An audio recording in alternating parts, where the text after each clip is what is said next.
Next speaker is Mathilde There. Thank you. She's a storyteller and educator who creates engaging, meaningful experiences through the art of storytelling. She has performed at renowned festivals and teaches multi-sensory story workshops that invite full-body immersion participation. She is inspired by the magic stories awaken when audiences connect, transform, and light up with a radiant smile. Thank you so much. Please welcome Mathilde. Thank you. Why am I dancing? Okay, I wanted to sort of set up the tone because, first of all, thank you very much for being here. Thank you, Carrie, and thank you for letting us use this space. It's beautiful. We're going to go on an imaginary trip. You know, I'm from South America, so I was born in Uruguay, and now we're going to travel all the way to in between Uruguay and Argentina, a little bit, tiny bit of Paraguay. So if you can think of a kind of a triangle, very thin at the end, that's big Argentina. There's Chile on just the fringe there, and just little thing here, kind of another triangle but small, in the middle is Uruguay. That's where I was born. And at the time before the Spanish people came, and we know the story, that's another story. Let's leave it aside. Before they came, there were all these tribes of Indian people, and most of them were nomads, so they will move from one place to the other. And in this case, we're going to talk about the Guaraníes. The Guaraníes live on both sides of the river Paraná. El Río Paraná goes all through Uruguay and Argentina, mostly Argentina, in the province of Santa Fe, and we were listening to a chamamé. The chamamé is this very happy, joyful music that is played mostly with an accordion, and that's what they dance nowadays. And Misiones as well, Misiones is where the waterfalls are, and probably you heard about that, right? Along this river, on both sides of the river, there were two tribes of these Indian tribes, right? And the two caciques, you know, the cacique is a chief, right? These two caciques were really friendly. They had a friendly relationship. And so much so that the tribes would share all the handcrafts that they made, you know, also the pottery, and they shared the river to go fishing. Actually, they had a good civilized relation. There were no warriors between them. They were friends. And so they will have meetings every now and then I'm going to move this. They will have meetings on the tents every now and then. The caciques, they will share their worries, their concerns, because in those days you had to be very careful about what was going on around. But one day, my tío, which was the cacique, shall we say, more on the left side of the river, decided that they could reinforce, they could make their bonds stronger if he married Piraju's. Piraju was the other cacique, more on the right side of the river, Piraju's daughter.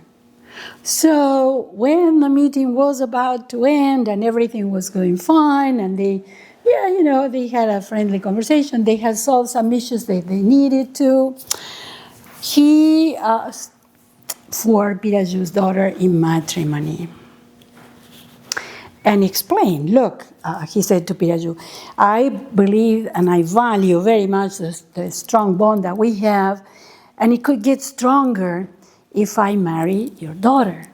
What do you think? Well, Piraju got completely silent. He had a worried look on his face, and he didn't actually know how to put this to Mario. So then he explained, unfortunately, I cannot give you my daughter in matrimony. Imagine Mario's face, right? He never, ever expected that answer. And so when Piraju saw Mario's expression on the face, he extended his explanation. He said, look, the thing is, Guaraí, ever since she was a small child, she said she was in love of the sun god, Paraí. And she decided and declared that she wanted to devote her life to the sun god. And actually, that's what she does every single day. She goes to the river in her canoe, rows the canoe, and stops there just to enjoy and follow the sun. That's the only thing she loves. That's the only thing she does. No explanation would have been good for Mario. The thing is that he had a no for an answer. So he got really mad and he said, you will regret this. You will definitely regret this. And in a fury, he dashed out of the tent.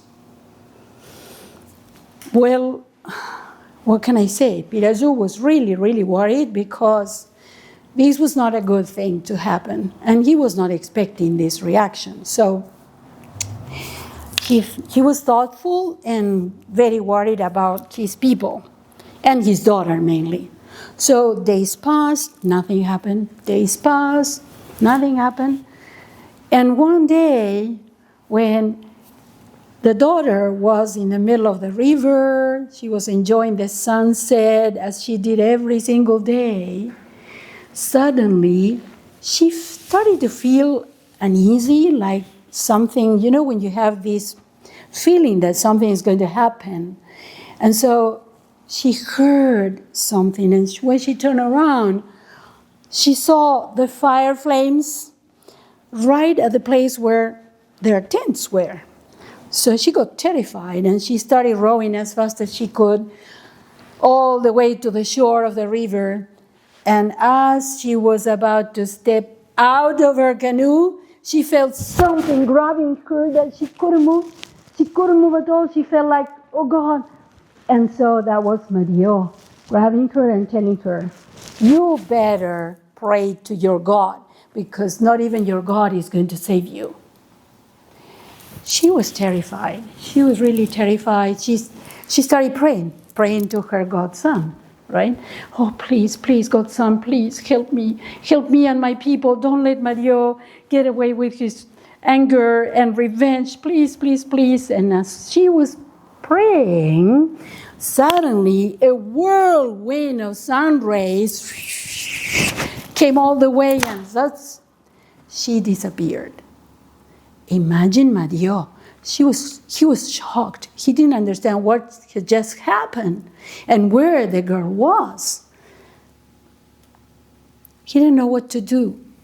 And at that moment, just seconds after that, a nice, tall, green branch started to grow with a beautiful head that was growing right there with all the head that would do exactly as the girl did. Follow the sun in all directions. And that's how the sunflower came to be. Thank you so much. Thank you.